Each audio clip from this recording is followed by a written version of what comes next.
Ayan po mga kabida, isang magandang oras sa lahat at welcome po sa aking channel. Eto na po, malapit na pong ililibing mga kabida. Ito pong impeachment trial po laban ho kay Vice President Sara Duterte dyan po sa Senado po mga kabida.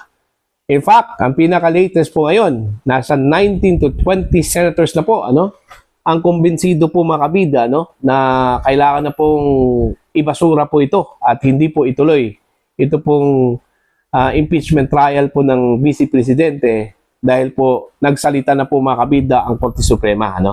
At sinabi po ng Korte Suprema, maliban po sa unconstitutional po ito mga kabida, wala pong jurisdiction ito pong Senado ho dito. Ito po, pakinggan po natin mga kabida, ito hong si Senator Jinggoy Estrada po mga kabida, kung saan po ay tiwalang-tiwala po siya, na may basura na po.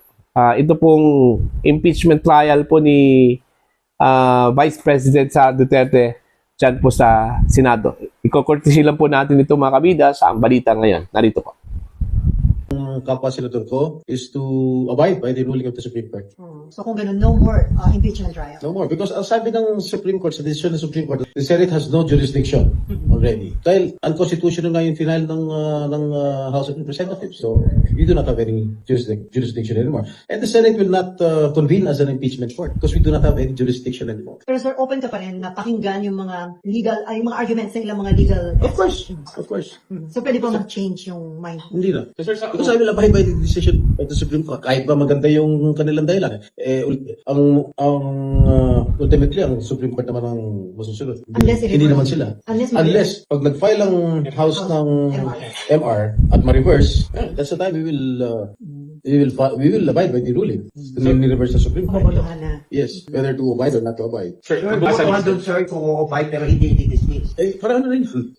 If you abide by the ruling of the Supreme Court, technically, it's not enough to dismiss of the case. Pero di decision. Well, I'm not a lawyer, pero yun ang interpretation ko.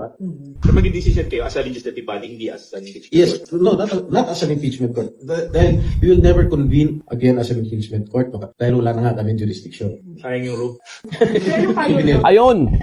So, sa tingin ko po, mga kabida, sigurado na po ito, Maliban lang po siguro kung meron pong, anong tawag po dito, twist po mga kabida, Kasi gaya ng sinabi po ni Senator Jinggoy Estrada po mga kabida, nag-file po ng motion for reconsideration ito pong Kamara, Kung sakali hong balik na rin po ng Korte Suprema, ito hong kanilang naunang desisyon, at papabor na po ito mga kabida sa impeachment trial, wala hong magawa daw itong Senado po mga kabida, kundi sundin ang utos po ng Korte Suprema, mga kabida.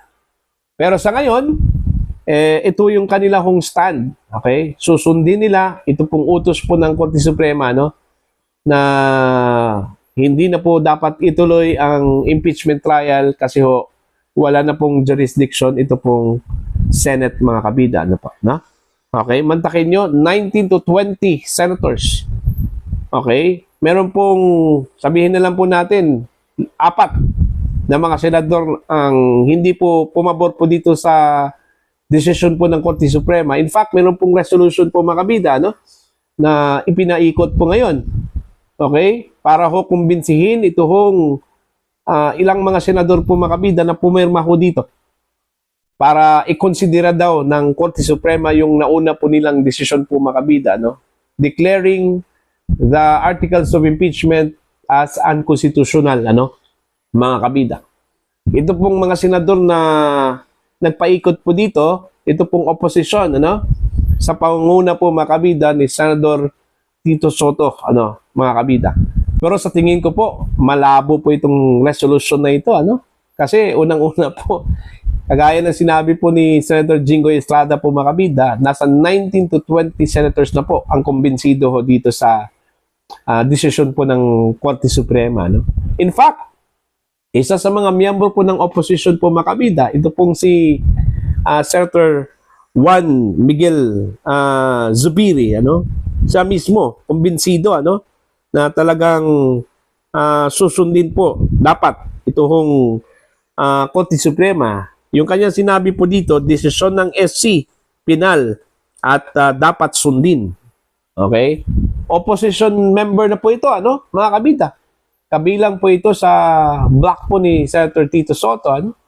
Okay, na nagpaikot po dito sa resolution na ito na ikonsidera po ng o hilingin po sa Korte Suprema na ikonsidera po makabida ito pong kanilang desisyon, ano? Okay? Malinaw naman po makabida, no, sa naging desisyon po ng SC, ano po? Declaring the articles of impeachment as unconstitutional, ano po?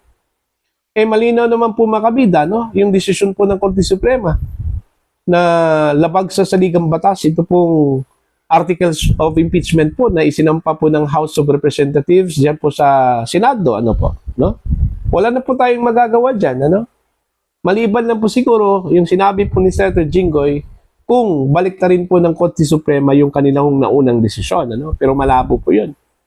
Ang dami hong mga legal experts na nagsabi ho, mga kabida, na malabo po yung mangyari, ano, na baliktarin po ng Korte Suprema. Dahil ho, unanimous yung naging desisyon po nila. 13 mga maestrado po ang nagsabi na labag po sa saligang batas ang articles of impeachment po ng Kamara, mga kabida, no? Okay? Pero, nice try po ito, ano, para ho sa Kamara. Kasi, yun nga part po ng legal at democratic process po natin, ano? Ito hong magsampa po ng motion for reconsideration, ano? Okay? Malay natin, baka magkaroon po ng milagro po mga kabida, no? Okay? Gaya na sinabi ko po kanina, nice try po ito ng mga mambabatas po natin dyan po sa lower house, ano? Dapat ipakita po nila at ipamukha po nila sa mga maestrado na talagang nagkamali po ang mga maestrado po sa kanilang desisyon, ano? Magpresenta po sila ng mga ebidensya po mga kabida, no? Para po maniniwala ang mga maestrado ng Korte Suprema na talagang nagkamali po sila sa kanilang desisyon. Malabo na po daw yun, ano? Sabi po ng ilang mga abogado po. Okay? Now, yun. Now, ang aabangan na lang po natin dito mga kabida kung kailan po ibabasura ng Senado. Kasi hindi na raw magkukonvene daw itong impeachment court mga kabida, no? Kasi yun nga sinabi po ni Senador Estrada na walang jurisdiction ito pong impeachment court. So, ang magbabasura na lang po dito, ito pong Senado, mga kabida, no? Hindi na po nila itutuloy ito pong impeachment trial. Okay? Pero dapat habulin po ito, ano, ng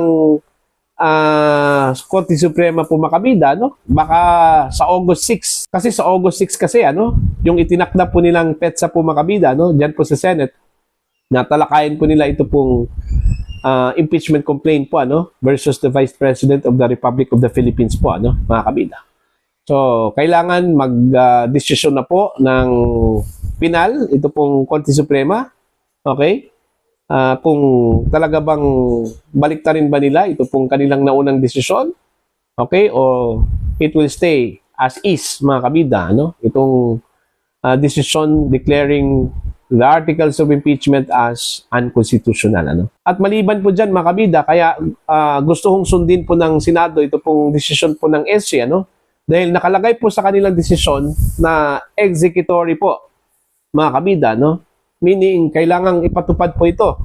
Since dineklara po ng Korte Suprema na wala hong jurisdiction ng Senate o ang impeachment court dito ho sa impeachment case versus the Vice President, kailangan ipatupad po, mga kabida, ng Senate, ano?